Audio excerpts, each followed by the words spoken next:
नमस्कार, स्वागत है आप सभी का। मैं हूं आपके साथ प्रज्ञा पांडे। शुरुआत करते हैं बड़ी खबर से। दिल्ली में आतंकी हमला। दिल्ली में लाल किले के पास कार में भीषण धमाका। दिल्ली धमाके में 8 लोगों की मौत। दिल्ली ब्लास्ट के तार फरीदाबाद आतंकी मॉड्यूल से जुड़े। लाल किला कार धमाके का मुख्य आरोपी है उमर मोहम्मद। धमाके के वक्त कार में अकेला था उमर। लाल किला ब्लास्ट केस में 13 संदिग्धों से पूछताछ।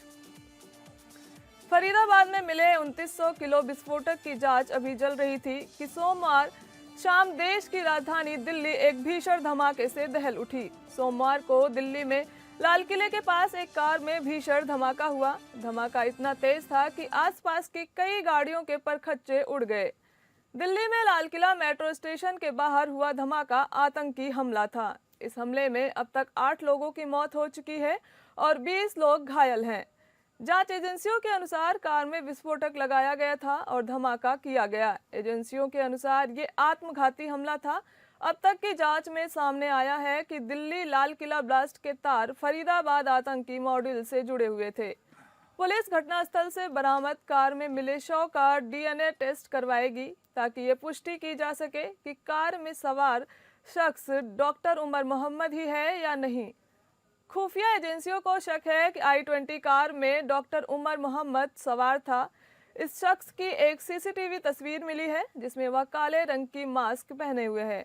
फरीदाबाद में भारी मात्रा में बरामद अमोनियम नाइट्रेट के मामले में जानकारी मिलने के बाद दिल्ली पुलिस समेत दूसरी एजेंसियां डॉक्टर उमर मोहम्मद की तलाश कर रही थी। उमर मोहम्मद कश्मीर का रहने वाला है। सूत्रों के अनुसार धमाके के वक्त आतंकी उमर मोहम्मद कार में अकेला था। उसने अपने 2 अन्य साथी आतंकियों के साथ हमले की योजना बनाई। सूत्रों के अनुसार जब फरीदाबाद टेरर मॉड्यूल में ताबड़तोड़ गिरफ्तारियां की जाने लगी तो उसे पकड़े जाने का डर सताने लगा और दहशत में आतंकी हमले की योजना बनाई। उसने अपने साथियों के साथ कार में डेटोनेटर लगाया और धमाके को अंजाम दिया। जिस i20 कार से लाल किले के पास ब्लास्ट किया गया है उसका मालिक मोहम्मद सलमान नाम का शख्स है। उसने इसे नदीम को बेचा। नदीम ने इस कार को एक car dealer royal car zone Faridabad को बेचा। इसके बाद इसे तारिक ने खरीदा, फिर इसे उमर ने खरीदा। यह कार हरियाणा के गुरुग्राम नॉर्थ ऑरटीओ में रजिस्टर्ड थी। इसका नंबर HR 267624 था जो मोहम्मद सलमान नाम के व्यक्ति के नाम पर दर्ज है। तारिक को कल रात पुलिस ने पुलवामा के संबूरा से हिरासत में लिया है, लेकिन कार की आरसी तारिक के नाम नहीं है। सूत्र बताते हैं 2015 में तारिक ने कार को उमर को दे दिया था। तब तक कार तारिक के नाम से था। पुलिस ने इन दोनों को ही हिरासत में ले लिया है और पूछताछ कर रही है। इस डील में आमिर नाम के व्यक्ति का कनेक्शन सामने आया है। जम्मू कश्मीर पुलिस तारिक और आमिर से पूछताछ कर रही है। इससे पहले दिल्ली पुलिस ने इस ब्लास्ट की जानकारी देते हुए कहा कि जिस कार में विस्फोट हुआ उसमें 3 लोग सवार थे। उन्होंने यह भी कहा कि वे इस बात की भी जांच कर रहे हैं क्या यह आत्मघाती हमला था, लेकिन अब पुलिस कह रही है कि कार में उमर मोहम्मद अकेला था। दिल्ली पुलिस स्पेशल सेल के सूत्रों के अनुसार अब तक की जांच में इस बात के संकेत मिल रहे हैं कि लाल किले के पास हुए कार ब्लास्ट के तार फरीदाबाद टेरर मॉड्यूल से जुड़े हुए हैं। इस मॉड्यूल का भंडाफोड़ हाल में जम्मू कश्मीर पुलिस ने किया है। इस टेरर मॉड्यूल में शामिल संदिग्ध जैसे मोहम्मद और अंसार गजवात उल हिंद जैसे प्रतिबंधित संगठनों से जुड़े थे और उनके इशारे पर काम कर रहे थे। इस टेरर मॉड्यूल में 2 पुरुष और 1 महिला डॉक्टर भी शामिल थी। इस मामले में पुलिस ने फरीदाबाद के डॉक्टर मुजम्मिल अहमद गनई, पुलवामा के डॉक्टर आदिल अहमद राथर को अरेस्ट किया है। इसके अलावा पुलिस ने लखनऊ की डॉक्टर शाहीन शाहिद को गिरफ्तार किया है। इसी ब्लास्ट में पुलिस को आतंकी डॉक्टर मोहम्मद उमर की तलाश थी। पुलिस ने इस कार्रवाई में 7 आरोपियों को गिरफ्तार किया है और करीब 2900 किलो विस्फोट हथियारों का जखीरा और कई आपत्तिजनक वस्तुएं बरामद की हैं। दिल्ली के लाल किला कार धमाके को लेकर अमेरिका ने गहरा शोक व्यक्त किया है। अमेरिकी विदेश विभाग ने कहा, इस भयानक विस्फोट से प्रभावित सभी लोगों के साथ हमारी संवेदनाएं हैं। बयान में कहा गया कि हम स्थिति पर करीब से नजर रखे हुए हैं। जिन परिवारों ने अपने प्रियजनों को खोया है उनके प्रति हमारी हार्दिक संवेदना है और घायलों के शीघ्र स्वस्थ होने की कामना करते हैं। अधिक जानकारी के लिए हमारे साथ जुड़ रहे हैं हमारे इनपुट हेड मनीष सिंह। दिल्ली में हुए हमले में क्या अपडेट है? मैं आपको बता दूं कि दिल्ली के लाल किले के पास जो भीषण बम हमला हुआ है उसकी कड़ियां दिल्ली पुलिस ने और स्पेशल सेल ने जोड़नी शुरू कर दी है। शुरुआती जांच में जो सामने बातें चीजें आई हैं उससे सुरक्षा एजेंसियां और चौकन्नी हो गई हैं। अब जो जांच की दिशा है वह सिर्फ दिल्ली ही नहीं बल्कि कश्मीर, फरीदाबाद और लखनऊ तक जा पहुंची है। मालूम सुरक्षा एजेंसियों के सूत्रों के अनुसार मालूम चल रहा है कि ये जो धमाका हुआ है इसकी कड़ियां पाकिस्तान के जो जैश ए मोहम्मद आतंकवादी संगठन है उससे भी जोड़ी जा रही है। ऑपरेशन सिंदूर के बाद जिस तरीके से भारत सरकार ने इन आतंकवादियों की कमर तोड़ी थी और उनके अड्डों पर हमला करके ध्वस्त किया था, उसी के खुन्नस में ये लोग काफी दिनों से कुछ न कुछ बड़ा करने की जुगाड़ में थे। और इसकी जब भारत सरकार को यह खबर मिली तो जम्मू कश्मीर में जब एक डॉक्टर के घर से AK-47 मिला, उसके बाद उसके सुराग से फरीदाबाद में एक डॉक्टर के घर 300 किलो के पास अमोनियम नाइट्रेट मिला, तो ये संभावना जताई जा रही है कि ये दिल्ली का जो धमाका हुआ है उसी कड़ी से जुड़ा हुआ है। दिल्ली के धमाके से जो जुड़े लोग थे उन्होंने भी बड़ी मात्रा में विस्फोटक जमा कर रखा था और चूंकि पकड़े न जाएं इस डर से वो जल्दीबाजी में ये धमाका कर रहे हैं और कर दिए। इसके बाद से जो दिल्ली पुलिस की जांच चल रही है वो न सिर्फ दिल्ली बल्कि फरीदाबाद और लखनऊ तक जा पहुंची है। इस मामले में खबर यह है कि मुजम्मिल जो एक ऐसे नेटवर्क का हिस्सा था जो कुछ महीनों में उत्तर भारत में असलहा और विस्फोटक जमा करने के साथ साथ एक बड़े आतंकी हमले की तैयारी में जुटा हुआ था। मैं आपको बता दूं कि इस पूरे घटनाक्रम पर गृह मंत्री अमित शाह की नजर है और वो पल पल की जानकारी ले रहे हैं। जी, क्या दिल्ली ब्लास्ट के तार फरीदाबाद आतंकी मॉड्यूल से जुड़े हुए हैं? जी बिल्कुल, इस बात की पूरी संभावना जताई जा रही है कि फरीदाबाद और जम्मू कश्मीर में जो पिछले दिनों में NIA की सक्रियता से आतंकी मॉड्यूल पकड़ा गया था, उसी से ये दिल्ली ब्लास्ट के भी तार जुड़े हुए हैं। दिल्ली ब्लास्ट के जो आतंकी माना जाता है डॉक्टर उमल, हालांकि उसकी दिल्ली पुलिस शरीफ फोरेंसिक एक्सपर्ट से उसकी बॉडी की DNA जांच कराएगी और यह मालूम हो सकेगा कि वो आतंकी जो मृत था वो डॉक्टर उमर ही था या नहीं था। लेकिन ये संभावना पूरी जताई जा रही है कि ये दिल्ली, फरीदाबाद और जम्मू के जो आतंकवाद की कड़ियां पिछले दिनों से जुड़ी शुरू हुई थी, ये उसी कड़ी का एक हिस्सा है। जी, जानकारी के लिए मनीष जी बहुत बहुत शुक्रिया। अगली बड़ी खबर लेंगे मुरादाबाद से। मुरादाबाद उत्तर प्रदेश मुरादाबाद में एनकाउंटर में 2 इनामी बदमाशों टिड्डा और दीनू मारा गया। मेरठ STF और पुलिस ने किया एनकाउंटर में SSP और STF अधिकारी बाल बचे। उत्तर प्रदेश के मुरादाबाद में सोमवार देर शाम पुलिस और मेरठ STF यूनिट ने संयुक्त कार्रवाई करते हुए 2 कुख्यात बदमाशों को मुठभेड़ में ढेर कर दिया। मारे गए बदमाशों की पहचान आसिफ उर्फ टिड्डा और दीनू के रूप में हुई है। दोनों पर हत्या, लूट, डकैती और रंगदारी जैसे संगीन अपराधों के दर्जनों मुकदमे दर्ज थे।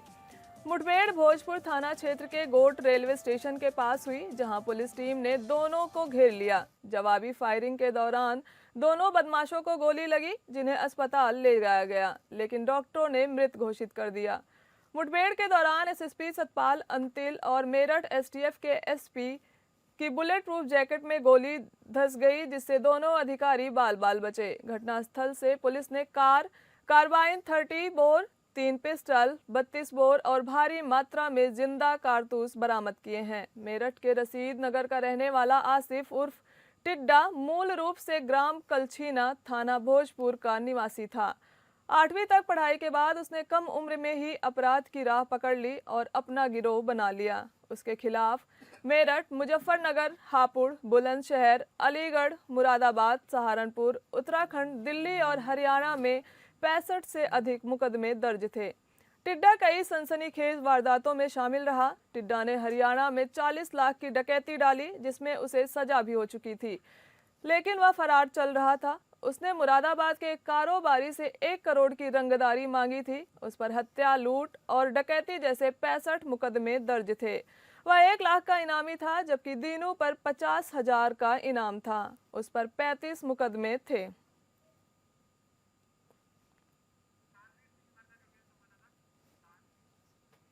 अधिक जानकारी के लिए हमारे साथ जुड़ रहे हैं हमारे संवाददाता दानवीर सिंह जी।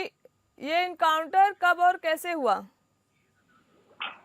देखिए, मैं आपको बता दूं, ये इनकाउंटर नगर थाना क्षेत्र के और भोजपुर के सीमा पर हुआ था। जिस प्रकार से एसएसपी सतपाल अंचल अपनी टीम के साथ चेक इन अभियान पर निकल रहे थे, उसी दौरान एक सूचना प्राप्त होती है। जो एसटीएफ के जो प्रभारी होते हैं वो मौजूद होते हैं, उनकी मौजूदगी में जिस प्रकार से अभी देखिए हाल ही में एक मुकदमा दर्ज हुआ था, जिसमें कुछ कारोबारी से रंगदारी मांगी। तो उसी दौरान इन्हें जब पुलिस टीम को भनक लगती है तो पुलिस टीम इनकी घेराबंदी करती है। लेकिन जिस प्रकार से चेक इन अभियान चल रहा था, उसी दौरान इन्हें रोकने का प्रयास किया गया था। ये दोनों संदिग्ध जो थे वो एक कार से जा रहे थे, लेकिन जब रोकने का प्रयास किया तो इन्होंने पुलिस टीम पर फायरिंग की। पुलिस टीम के दौरान जब फायरिंग की तो पुलिस ने जवाबी कार्रवाई की और दोनों की गोली जब घायल अवस्था में इन्हें लेकर अस्पताल पहुंचे। अस्पताल में डॉक्टरों ने इन्हें मृत घोषित कर दिया था। हालांकि इस मामले में पहले ही इन पर काफी दर्जनों मुकदमे हैं और ये मेरठ के ही दोनों रहने वाले थे। जी, जानकारी के लिए दानवीर जी बहुत बहुत शुक्रिया। अगली खबर है बिहार से। बिहार में दूसरे चरण का मतदान, 20 जिलों की 122 सीटों पर वोटिंग जारी। 6 सीटों पर महागठबंधन के प्रत्याशी आमने सामने। पहले चरण में 121 सीटों पर मतदान हुआ था। पहले चरण में 65% से अधिक पोलिंग हुई थी। पीएम मोदी ने 11 रैली की, एक रोड शो किया। सीएम नीतीश कुमार ने बिहार में 84 रैलियां की। बिहार विधानसभा चुनाव के दूसरे और अंतिम चरण के लिए आज वोटिंग चल रही है। अब आज राज्य के 20 जिलों की 122 सीटों पर हो रहे मतदान सत्ता का समीकरण तय करेगा। पहले चरण में 121 सीटों पर मतदान हुआ था, जिसमें 65% से अधिक पोलिंग हुई थी। दूसरे चरण में पश्चिमी चंपारण, पूर्वी चंपारण, सीतामढ़ी, मधुबनी, सुपौल, अररिया, किशनगंज, पूर्णिया, कटिहार, भागलपुर, बांका, जमुई, नवादा, गया, औरंगाबाद, जहानाबाद, अरवल, कैमूर और रोहतास जैसे 20 जिलों में वोट डाले जा रहे हैं। दिलचस्प बात यह है कि 6 सीटों पर महागठबंधन के प्रत्याशी आमने सामने हैं। करगहर में सीपीआई और कांग्रेस आमने सामने। सीपीआई से महेंद्र प्रसाद गुप्ता और कांग्रेस से संतोष कुमार मिश्रा उम्मीदवार हैं। नरकटियागंज सीट पर आरजेडी और कांग्रेस आमने सामने हैं। आरजेडी से दीपक यादव और कांग्रेस से शाश्वत केदार मैदान में हैं। सिकंदरा सीट पर भी आरजेडी कांग्रेस आमने सामने हैं। कांग्रेस से विनोद कुमार चौधरी और आरजेडी से उदय नारायण चौधरी आमने सामने हैं। कहलगांव सीट पर आरजेडी कांग्रेस के बीच सियासी फाइट। आरजेडी से रजनीश भारती, कांग्रेस से प्रवीण सिंह कुशवाहा आमने सामने हैं। सुल्तानगंज सीट पर भी आरजेडी कांग्रेस आमने सामने है। आरजेडी से चंदन सिन्हा, जबकि कांग्रेस से लल्लन कुमार हैं उम्मीदवार। चैनपुर कैमूर सीट पर वीआईपी और आरजेडी आमने सामने हैं। वीआईपी से गोविंद बिंद, जबकि आरजेडी से ब्रिज किशोर बिंद हैं उम्मीदवार। बता दें कि बिहार चुनाव के प्रचार में प्रधानमंत्री नरेंद्र मोदी ने 11 रैली की, एक रोड शो किया, तो वहीं सीएम नीतीश कुमार ने बिहार में 84 रैलियां की। इस बीच एनडीए और महागठबंधन के बीच दावे प्रतिदावे, वार पलटवार किए जा रहे हैं। उधर बिहार के पुलिस महानिदेशक विनय कुमार ने बताया कि दूसरे चरण के मतदान के लिए सुरक्षा इंतजाम पूरी तरह से पुख्ता कर दिए गए हैं। पहले चरण की तुलना में इसे और अधिक कड़ा किया गया है। डीजीपी ने बताया कि अंतर्राष्ट्रीय और अंतर्राज्यीय सीमाओं से सटे जिलों में अतिरिक्त सतर्कता बरती जा रही है। भारत नेपाल सीमा से सटे 87 जिलों में सुरक्षा मजबूत की गई है। डीजीपी ने पुष्टि की कि अंतर्राष्ट्रीय सीमा पूरी तरह से सील कर दी गई है। इस चरण में केंद्रीय सुरक्षा बलों की कुल 1650 कंपनियां तैनात की गई हैं।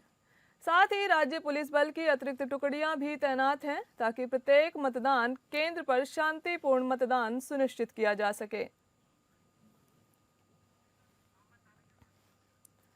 अधिक जानकारी के लिए हमारे संवाददाता दानिश जी हमसे जुड़े हैं। जी जी, दूसरे चरण के मतदान कैसा चल रहा है? देखिए, दूसरे चरण का जो है आज मतदान होना है और लगभग जो है 121 सीट पर जो है इसमें मतदान हो रहे हैं लगभग एक इस पे। और आज जो बिहार विधानसभा चुनाव है वो 2 फेज में चुनाव होना था। जो पहला फेज है वो 6 तारीख को हुआ था और दूसरा फेज का जो चुनाव है वो आज हो रहा है। अभी तक जो 9 बजे तक की जो इलेक्शन कमीशन का जो आंकड़ा है उसमें ये आया है कि इसमें जो है कुल मिलाकर 14% के लगभग जो है वोट गिरे हैं। और सभी जिले की जो अगर जिला वाइज भी बात किया जाए तो 15 से 16% हर जिला में वोट गिर चुके हैं। ये मिला के ये देखा जा रहा है कि 121 सीट पर जो चुनाव है इसमें जो है महागठबंधन के प्रत्याशी जो है आपस में ही लड़ सकते हैं। ज्यादा से ज्यादा सीट पर जो इनके आमने सामने प्रत्याशी है तो जो सीट पर जो कोणीय मुकाबला होना था उस सीट पर जो है वो कोणीय मुकाबला नजर होते हुए आ रही है। साथ ही आज जो चुनाव होने हैं वो कैमूर, भागलपुर, जमुई, गया और ये सब जो है महत्वपूर्ण जो जिले हैं वो सब जिले हैं इस दिशा में। साथ ही साथ इसमें सबसे अहम जो है कि आज से छोड़ दिया जाए तो सिर्फ और सिर्फ 72 घंटे ही बच रहे हैं रिजल्ट को लेकर। तो जितने भी प्रत्याशी जो 243 सीट पर जो प्रत्याशी है उनकी देखा जाए तो आज जो है 243 सीट के प्रत्याशी का किस्मत जो है वो डब्बा में पैक हो जाएगा और लगभग जो है 72 घंटा में जो है ये रिजल्ट लगेगा कि किस प्रत्याशी की किस्मत क्या है। लगभग पहले फेज पे तो जो आंकड़े हम लोग के सामने आए उसमें ये माना जा रहा है कि जो भी दल है चाहे वो महागठबंधन की बात हो या एनडीए की बात हो वो उसमें कुछ ही सीट से बढ़ोतरी है। तो ये आज की जो चुनाव है उसमें अहम माना जा रहा है क्योंकि आज जो चुनाव में जिस दल के प्रत्याशी की ज्यादा आंकड़ा आएंगे उस दल का प्रत्याशी उस दल को जो है जीत में ज्यादा चांसेस जीत की उनकी होगी। ये मिला के देखा जा रहा है कि आज जो है लगातार जो है महागठबंधन हो या एनडीए वो उसके लिए आज जो है बहुत अहम आज का दिन माना जा रहा है। और इसी को लेकर जो है जितने भी पुलिस प्रशासन या जो बॉर्डर एरिया है उसको भी सीज किया गया है। प्रशासन भी सुबह से टाइट है। कुछ जिले से खबर ये भी आई है कि वहाँ ईवीएम खराब थे मगर उसके लिए तुरंत जो है उस पर कार्रवाई करते हुए जो है ईवीएम बदलने के लिए भी जो है प्रोसेस शुरू कर दिया गया। तो ये सब जो है पूरा अपडेट जो है बिहार का चुनाव को लेकर जो ये आज अहम माना जा रहा है क्योंकि आज से तीसरे दिन जो है 14 तारीख को जो है सुबह 8 बजे से ही काउंटिंग शुरू हो जाएगी और इसके बाद जो है रिजल्ट शाम होते होते दोपहर होते होते वो पूरा क्लियर हो जाएगा। जी दानिश, जानकारी के लिए बहुत बहुत धन्यवाद।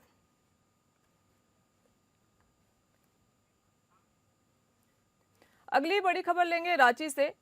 घाटशिला विधानसभा उपचुनाव की जंग, घाटशिला विधानसभा सीट पर वोटिंग जारी।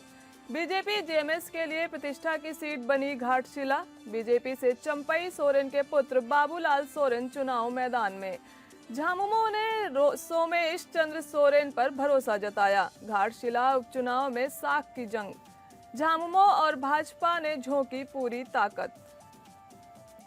झारखंड के बहुचर्चित घाटशिला विधानसभा सीट पर आज वोटिंग चल रही है। घाटशिला विधानसभा उपचुनाव के लिए कुल 13 प्रत्याशी मैदान में हैं, लेकिन मुकाबला मुख्य रूप से भारतीय जनता पार्टी और झारखंड मुक्ति मोर्चा यानी जेएमएम के बीच माना जा रहा है। बीजेपी की ओर से पूर्व मुख्यमंत्री चंपई सोरेन के पुत्र बाबूलाल सोरेन चुनाव मैदान में हैं, जबकि झामुमो ने दिवंगत पूर्व शिक्षा मंत्री रामदास सोरेन के पुत्र सोमेश चंद्र सोरेन पर भरोसा जताया है। इसके अलावा जेएलकेएम के उम्मीदवार रामदास मुर्मू भी चुनावी मैदान में अपनी मौजूदगी दर्ज करा रहे हैं। पिछले कई दिनों से घाटशिला में दोनों दलों के बीच तेज प्रचार अभियान देखने को मिला। झामुमो की ओर से मुख्यमंत्री हेमंत सोरेन और विधायक कल्पना सोरेन ने चुनाव प्रचार के आखिरी दिन रविवार को रोड शो किया और जनता से झामुमो प्रत्याशी के पक्ष में वोट देने की अपील की। झामुमो अपने दिवंगत नेता रामदास सोरेन की लोकप्रियता और सहानुभूति लहर पर भरोसा कर रही है। वहीं दूसरी ओर भाजपा ने इस सीट को प्रतिष्ठा का प्रश्न बना लिया है।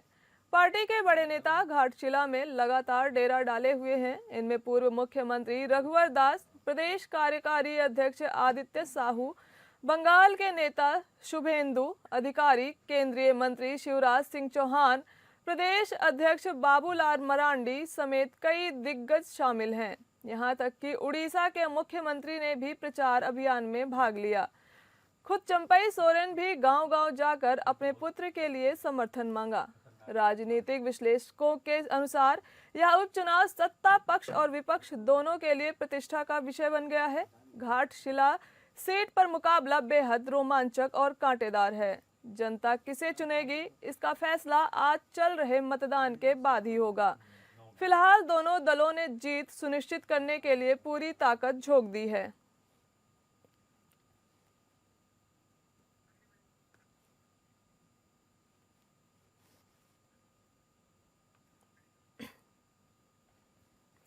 अगली बड़ी खबर लेंगे। एसआईआर मुद्दे पर सुप्रीम कोर्ट आज सुनवाई। बिहार एसआईआर मामले के साथ तमिलनाडु एसआईआर मुद्दे पर भी सुनवाई।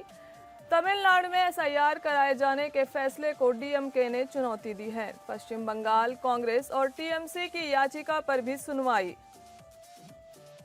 बिहार एसआईआर मामले के साथ तमिलनाडु एसआईआर मुद्दे पर भी सुप्रीम कोर्ट आज सुनवाई करेगा। तमिलनाडु में एसआईआर कराए जाने के फैसले को डीएमके ने चुनौती दी है। साथ ही एसआईआर को चुनौती देने वाली पश्चिम बंगाल कांग्रेस और टीएमसी की याचिका पर भी सुनवाई करेगा।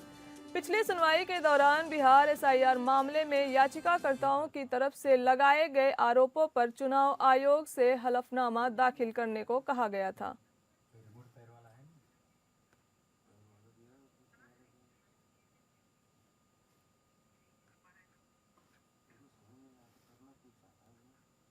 बिहार एसआईआर मामले के साथ तमिलनाडु एसआईआर मुद्दे पर भी सुप्रीम कोर्ट आज सुनवाई करेगा। तमिलनाडु में एसआईआर कराए जाने के फैसले को डीएमके ने चुनौती दी है। साथ ही एसआईआर को चुनौती देने वाली पश्चिम बंगाल कांग्रेस और टीएमसी की याचिका पर भी सुनवाई करेगा। पिछली सुनवाई के दौरान बिहार एसआईआर मामले में याचिकाकर्ताओं की तरफ से लगाए गए आरोपों पर चुनाव आयोग से हलफनामा दाखिल करने को कहा गया है। अधिक जानकारी के लिए हमारे संवाददाता विवेक सिंह चंदेल जुड़े हुए हैं। जी, आज सुनवाई में क्या होने वाला है?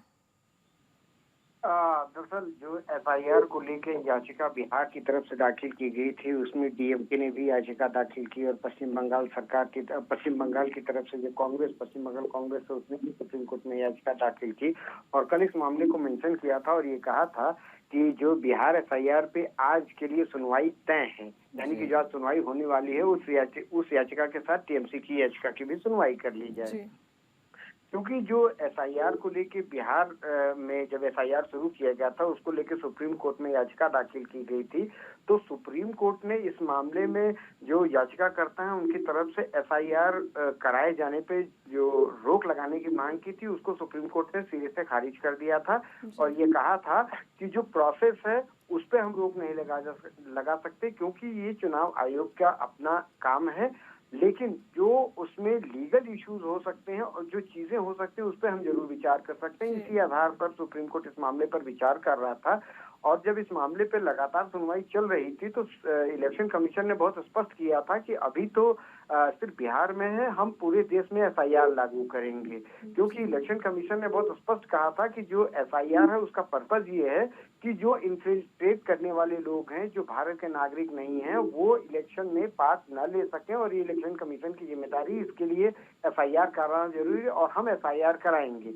इस पर सुप्रीम कोर्ट ने भी सहमति जताई थी और ये कहा था कि जो एफआईआर कराया जा रहा है इसमें समस्या नहीं है, क्योंकि जो इलेक्शन कमीशन है उसका जो रोल है वो यही है कि जो भारत में लोकतंत्र या जो लोकतंत्र की स्थापना करने के लिए चुनाव कराए जाने हैं, उन चुनावों में कोई बाहर यानी कि भारत का नागरिक ही वोट करे, कोई और नागरिक वोट न करे। और एक सवाल भी उठाया था कि आखिर क्यों एफआईआर कराने में जब जो बीएलओज और राजनीतिक पार्टियों और जो इलेक्शन कमीशन की तरफ से जो हमारे निर्देश है उनका पालन करने के बाद भी लोग आगे नहीं आ पा रहे हैं, इससे कहीं ना कहीं लगता है कि ऐसे भी लोग हैं जो अपनी जो आइडेंटिटी है वो डिस्क्लोज ना हो, ऐसे में इसको लेके वो सामने नहीं आ रहे हैं। लेकिन जो राजनीतिक दल हैं उनको भी सुप्रीम कोर्ट ने कहा था कि वो भी सामने आए, क्योंकि देखिए सवाल इसमें ये था कि जो वोट देने वाले होते हैं, यानी कि जो वोटर होता है, अगर लोकल लेवल पे उसका नाम उससे काटा जाता है इलेक्टोरल रोल से, तो उसकी जानकारी उसको होती है। और जो राजनीतिक पार्टियां होती हैं और जो बीएलओ होते हैं, बीएलए होते हैं,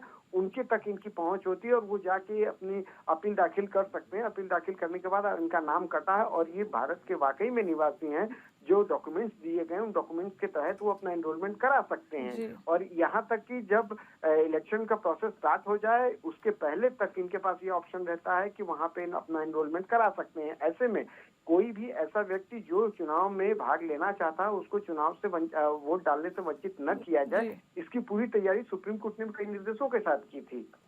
अब सवाल सिर्फ इस बात का था कि क्या एफआईआर को लेके बिहार के अलावा और राज्यों में जो एफआईआर कराया जाना है, इसको लेके सुप्रीम कोर्ट सुनवाई करेगा, क्योंकि डीएमके ने भी याचिका दाखिल की और ये कहा कि जो तमिलनाडु में एफआईआर कराया जा रहा है, क्योंकि 12 और राज्यों में एफआईआर कराने की प्रक्रिया शुरू हो रही थी। इसके बाद टीएमसी ने भी सुप्रीम कोर्ट में याचिका दाखिल की और यही कहा कि एफआईआर पर जो एफआईआर की प्रोसेस किया जा रहा है उस पर रोक लगाई जाए, क्योंकि जो बिहार वाला मामला था उस मामले में सुप्रीम कोर्ट के सामने जब दलील रखी गई थी तो ये कहा गया था कि 65 लाख लोगों को इससे नाम इनका इलेक्टोरल रोल में नहीं है। इसके अलावा जब फाइनल इलेक्टोरल रोल तैयार हुआ था तो उसमें तकरीबन 4 लाख ऐसे लोग थे जिनके नाम नहीं थे। तो याचिकाकर्ताओं की यही स्पष्ट दलील थी कि ऐसे में जो 4.5 लाख वोटर हैं उनको अपने मत का प्रयोग करने का अधिकार कैसे दिया जाए, इसको सुनिश्चित किया जाना चाहिए। तो ये सब तमाम चीजें थी जिस पर सुप्रीम कोर्ट सुनवाई कर रहा था।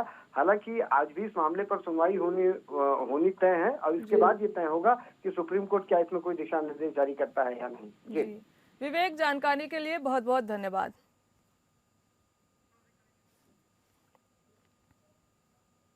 फिलहाल इस बुलेटिन में इतना ही। नमस्कार।